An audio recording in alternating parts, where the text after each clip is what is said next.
We're starting 72 hours of uninterrupted prayer. And as I was thinking about this, I was thinking about what prayer is all about.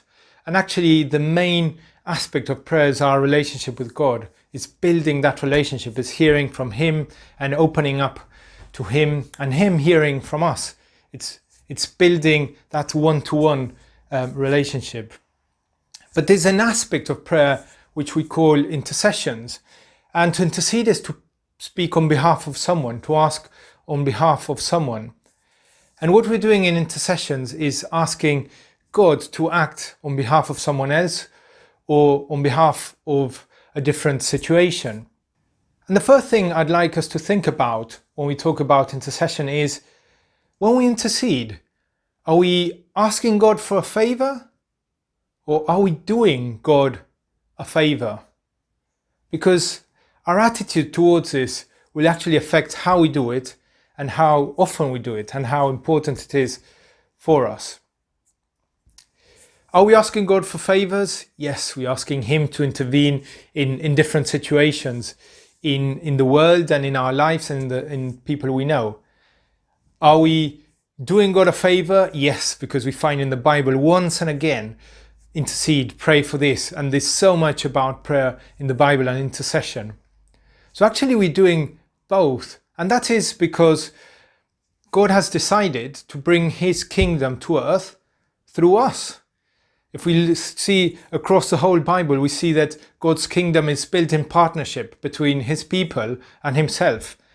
And when we pray, that's exactly what we're doing. We are partnering with God in bringing His kingdom here on earth. And we're doing it together. And that's why it's both asking a favor and it's also doing a favor, because it's something that we all benefit from. It's Him and us joining in bringing His kingdom on earth. And actually, when we pray, we are not just asking that His kingdom come, we are actually bringing His kingdom in prayer. And the second thing I want us to think about is, if God is sovereign and He can do what He wants, when He wants, how He wants, does prayer affect anything? And I think the answer to this will have a massive effect on your prayer life and how you live this out. And again, I'll come back to the same concept.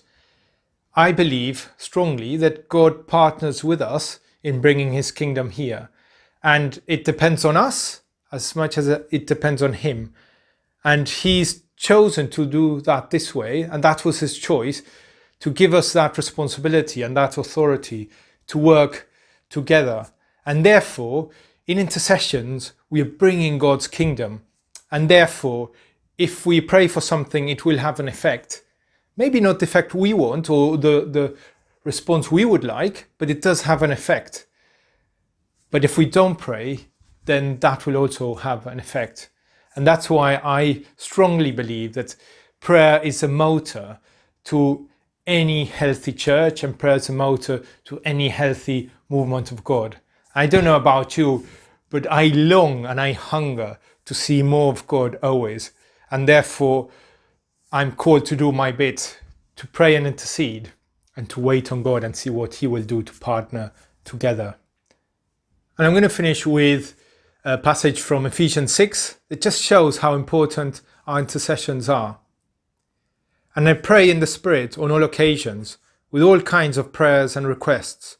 With this in mind, be alert and always keep on praying for all the Lord's people. Pray also for me, that whenever I speak, words may be given me so that I will fearlessly make known the mystery of the gospel, for which I am an ambassador in chains. Pray that I may declare it fearlessly, as I should. So we see in the passage that actually Paul is asking for prayer to do something that obviously God wanted him to do. It was to speak the mysteries of the gospel. So here's where we notice that actually it's a joint venture. It's something we do together. That it's not only that God does what He wants to do, but actually that we have our bit to play.